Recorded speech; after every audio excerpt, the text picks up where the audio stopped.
Capítulo 2. Después de Múnich. Después de la reunión de la OTAN en Múnich, en la presencia de la vicepresidenta de Estados Unidos y el presidente norteamericano en Polonia, arengando a las tropas norteamericanas en Polonia y viajando por tren a Ucrania por el temor de que, si es que viajaba en el Air Force One, iba a ser destruido. Y después de que fotos en el internet se hayan hecho virales, en las cuales un misil Satan o RS-28 habría fallado en su lanzamiento, la situación es sumamente complicada. La Federación de Rusia se ha retirado del Tratado del Control de Armas Nucleares, lo que es un paso para que Rusia utilice armas nucleares.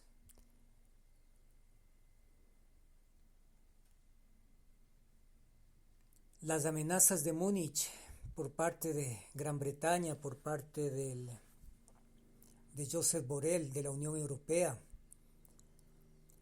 no dejan una salida diplomática al conflicto de Ucrania, y los políticos europeos han dicho que la única salida es por la fuerza, por lo cual la situación es totalmente impredecible en Ucrania, y lo que le obligará a Rusia a hacer el uso progresivo de la fuerza, y a cada ataque de Ucrania la respuesta de Rusia será brutal, terminando de destruir el jardín europeo.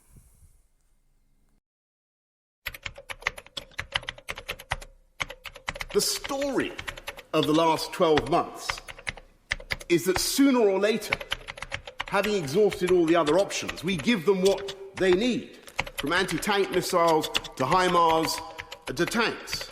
And so if that is the choice, sooner or later, then for heaven's sake, let's give these weapons sooner. It's absurd for Western supporters to keep asking the Ukrainians, as they were pressed at the Munich Security Conference, how long is this going to take? The answer to that question is to a large extent determined by us. It is a fine thing that we finally promised tanks, but there is no conceivable ground for delay in getting them to Ukraine. We need those machines, Abrahams, Challengers, Leopards, to make a real difference in real time in the next few weeks, not next year. It's admirable that we're proposing to train Ukrainian fighters to fly NATO fast jets. I hear the caution of my honourable friend. But it's curious that we're doing this before we've even taken the decision in principle to give them the planes. Let's cut to the chase and give them the planes too. And if the House was in any doubt about the urgency of increasing our supply of equipment to the Ukrainians, it is becoming ever clearer that China is preparing to arm the Russians.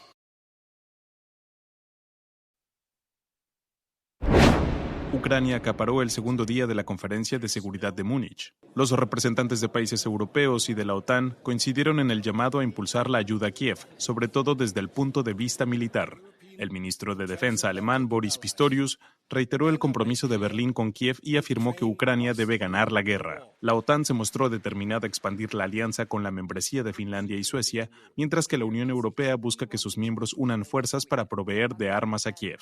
Estados Unidos aseguró oficialmente y por primera vez que Rusia llevó a cabo crímenes contra la humanidad, citando diversos ataques sistemáticos contra la población civil ucraniana. China, por su parte, anunció que presentará próximamente una iniciativa de paz para poner fin al conflicto en Ucrania, con el objetivo de defender los principios de la Carta de Naciones Unidas, aunque sin dar más detalles. Військовий стан, у нас війна, ми будемо воювати, у нас армія готова, ми підемо на Донбас з війною, ми заберемо війною і військовими свої території, і нам не все одно, скільки людей загинуть, але ми готові, щоб отримати і повернути свою землю, ми готові на прямі військові дії на окупованих територіях. What you are about to see is a nuclear war simulation based on data collected and processed from the International Atomic Energy Agency, the United Nations, information publicly available from the Central Intelligence Agency, and other declassified sources. The purpose of this simulation is to provide a visualization of the global consequences of a nuclear war between the Russian Federation and state members of NATO. Even though simplified to a great degree, it shows in a clear and realistic way the outcome of a nuclear war. Based on recent geopolitical events, the software used on this simulation has considered Russia to be most likely to begin a nuclear war. Time is accelerated to simplify the viewing of the events, and they are divided into 3 stages: nuclear war, nuclear fallout, and nuclear winter. Simulation ready. Declassified mode activated. For context, population of nations engaged at war. NATO member states have 944 million people. The Russian Federation has 145 million people. Stage 1. Nuclear war.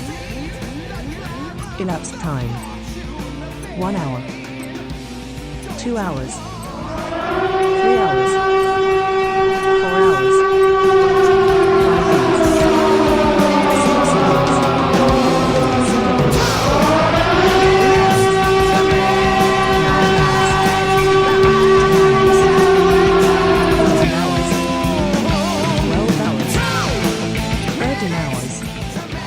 14 hours, 15 hours, 16 hours, 17 hours, 18 hours, 19 hours, 20 hours, 21 hours, 22 hours, 23 hours, 24 hours. Total global casualties at 178 million people. Losses of nations engaged at war. NATO member states have lost 9.1% of their total population. The Russian Federation has lost 62.9% of its total population. Stage 2, nuclear fallout. Elapsed time: 3 days, 6 days, 9 days, 12 days, 15 days, 18 days, 21 days, 24 days, 27 days, 30 days. Maximum radiation levels recorded, shown by degrees of latitude, in Rem units. Total global casualties at 186 million people. Stage 3, nuclear winter. Elapsed time: 2 months, 3 months, 4 months, 5 months, 6 months, 7 months, 8 months, 9 months, 10 months. Minimum temperature recorded, shown by degrees of latitude, in Celsius degrees. Total global casualties at 548 million people. End of the simulation. Stand by. Conclusions. During the stage of nuclear war, only the engaged nations were affected directly, and casualties were limited to military facilities and cities targeted as part of tactical and retaliatory attacks. On this first stage, we saw the highest number of deaths in the shortest amount of time. During the stage of nuclear fallout, irradiated material in the form of dust was carried by wind currents to every corner of the planet, causing deaths related to radiation sickness, and setting the stage for a nuclear winter. Deaths in this period increased relatively slowly. During the stage of nuclear winter, the presence of dust in the atmosphere dropped temperatures worldwide, causing mass deaths of plants, animals and people, who could not adapt. Mass famine during this period resulted in the largest amounts of deaths for the entire nuclear conflict. The conclusion of this simulation is that no country on Earth will be safe in the event of a nuclear war. The policy of mutually assured destruction is truly mad, and we must push forward initiatives to avoid the proliferation of nuclear weapons, and to reduce existing arsenals. Thank you for watching this video. If you want to show your support to all the effort I put into making this simulation, please leave your like, a comment, and share this video with your friends. You are welcome to subscribe, and thanks again for watching.